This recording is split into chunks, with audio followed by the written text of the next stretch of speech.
Sometimes it happens quietly, without warning, without drama. One day you wake up and realize you are living, but you do not feel alive. The morning alarm rings. You open your eyes, your body rises, your mind is already racing. To-do lists, responsibilities, messages, expectations, and somewhere in between something very subtle disappears, your presence.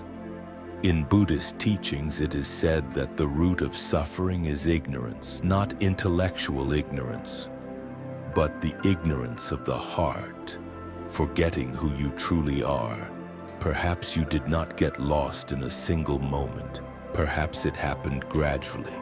When you ignored the first feeling, when you dismissed your first fatigue, when you said yes, when you felt no. This is how silent estrangement begins. At first small, then bigger, until you get used to it. You get used to ignoring your body, you get used to ignoring your limits, you get used to functioning without joy. And then comes the question, who am I?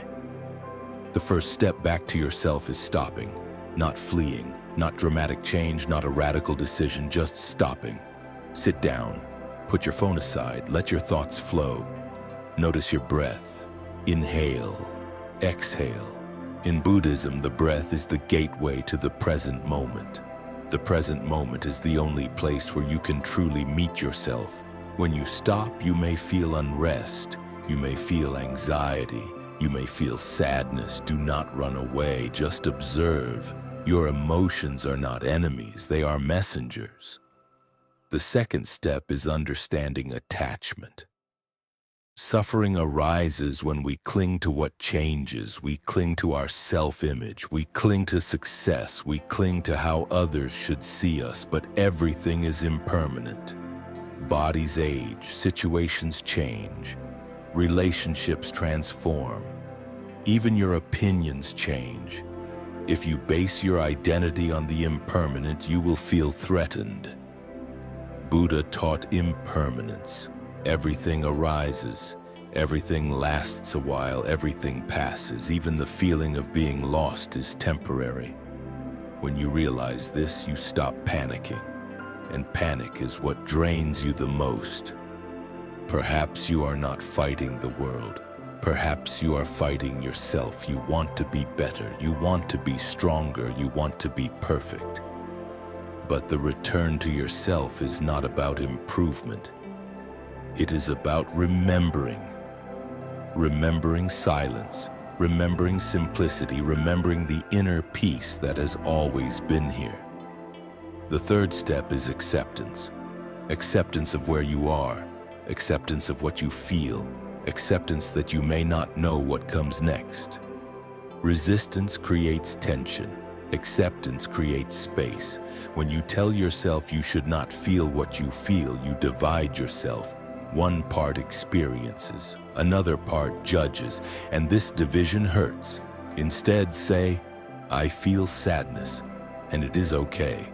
I feel confusion, and it is okay. I feel emptiness, and this too is part of the journey. In Buddhist tradition, there is teaching of compassion, not only to others, but also to yourself. Compassion softens inner tension. Compassion heals shame. Compassion opens the heart. The fourth step is conscious choice. Every day is a new beginning. Not a dramatic shift, but a small decision. One mindful pause during the day. One honest no. One decision to go to bed earlier. One moment without screens. Returning to yourself is a process, not an event. It is practice. You may get lost again. You may slip into old patterns. And that too is part of the path. In Buddhism, there is the middle way, not extremes, not pressure, not self-punishment, just conscious walking. When today you feel lost, remember, realizing it is already awakening. Awakening is not a burst of light, it is quiet awareness. I breathe, I feel, I am here. And in this simple being, there is all you need to return. Home is not a place outside of you. Home is the consciousness observing through these eyes right now. You do not need to become someone else. You just need to stop running from who you already are. Nature reminds us of the same truths. The wind moves freely, the sun rises and sets without struggle. The river flows, never clinging to the past, never rushing to the future. We too can flow, without resistance, without grasping, without fear. In creativity, we find expression and liberation. Writing, drawing, music, movement, any mindful act becomes meditation. The ordinary transforms into the extraordinary through awareness. Laughter and tears, silence and sound, motion and stillness. They all teach presence. Comparison steals joy. Someone else's life is not yours to live. Your path is unique, shaped by conditions and choices unfolding moment by moment. Perfection is an illusion. Being human is sufficient. Every misstep, every loss, every pause is part of the return. Even mistakes are teachers. Even pain is a guide. Even boredom has lessons. The mind may resist, but the body remembers. The body knows rhythm, breath, pulse, and heartbeat. It anchors the self in the present. Breathing deeply, we return, slowly, patiently, gently. Joy is not in the future. Peace is not somewhere else. Happiness is not in accumulation. It is here, in this breath, in this moment, in the awareness of life flowing through us. Each inhale is a gift. Each exhale is release. Even if the mind wanders, awareness returns. Time may push us, people may pull us, circumstances may shake us. Still, the self that witnesses remains unshaken. Home is not a location. It is the quiet center within. It is the still awareness behind thought and feeling. It is the heart observing, breathing, and accepting. The heart that knows it is enough. The heart that does not need approval. The heart that can forgive. The heart that can laugh. The heart that can cry. The heart that simply is. In this realization, fear softens. In this realization, tension eases. In this realization, presence blooms like a flower. Even when lost, we are never far from ourselves. Every moment of noticing, every breath, every step, every smile, every tear, each is a path back. The journey is not linear. It spirals, it rises and falls, it ebbs and flows. Yet awareness remains constant. Even in chaos, it observes. Even in confusion, it witnesses. Even in darkness, it shines. This awareness is the gift of being alive. It is always available, always waiting, always patient. Even a single breath can return us home. The fifth step is reconnecting with your body. Your body never lies. The mind tells stories. The body speaks truth. When you feel lost, you have probably stopped listening to your body's signals. Fatigue, tension, a tight chest, a heavy stomach. The body is your first teacher of presence. When you feel your breath, you're here. When you feel your feet on the ground, you're here. When you feel your heartbeat, you're here.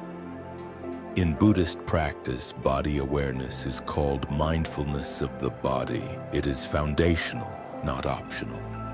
Bring your attention to your hands. Feel the warmth, the tingling, the pulse. Do not change anything, just notice. This simple awareness brings you back. Even a moment of connection is a victory over being lost. Sometimes we wake up and the world already feels heavy. The alarm rings. We open our eyes, but the heart is distant. The body moves, but the mind drifts. We carry yesterday's worries and tomorrow's anxieties before even tasting the present. In Buddhism, it is said that suffering begins when awareness leaves the present. The present is a seed that blooms only when we attend to it. The mind races through tasks, obligations, expectations, and comparisons. We forget the simplicity of being. Being here, being alive, being just ourselves. Breathing slowly anchors us. The inhale and exhale remind us of life's rhythm. No one else controls this breath, it is ours. And in that ownership lies the first moment of return. We notice tension in the shoulders, tightness in the chest. The body whispers truths that the mind ignores. When we listen, we discover the doorway to presence. Even a single pause can be the first step back. Awareness of the body brings mindfulness, noticing the warmth in the hands, the tingling of fingertips, the pulse in the veins. These sensations are always here, even when thoughts pull us elsewhere, even when life feels chaotic. The mind constructs stories about who we are and who we should be. Buddha taught that the self is not a fixed entity. It is fluid, momentary, arising with causes and conditions. When we stop resisting, the tension eases. Acceptance flows like water into every crevice of our being. We accept the tiredness, the anxiety, the sadness. We do not need to chase or fight. We simply observe.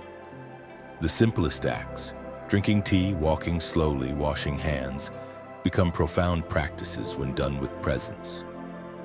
Each moment is complete in itself. Joy arises naturally when we do not cling. The laughter of a child, the warmth of sunlight on the skin, the softness of wind on the face. These small things are gifts we overlook. Gratitude transforms the ordinary into sacred. Kindness toward ourselves softens the sharp edges of judgment.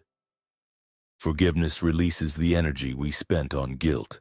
It is not about condoning mistakes, but recognizing imperfection as part of existence.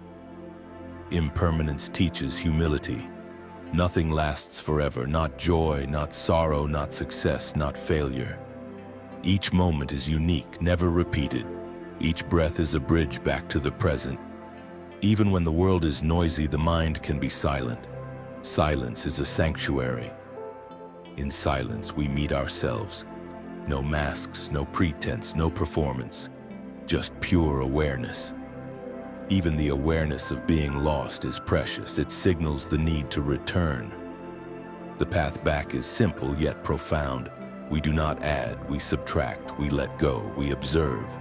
We allow ourselves to feel. We notice the impermanence of thoughts.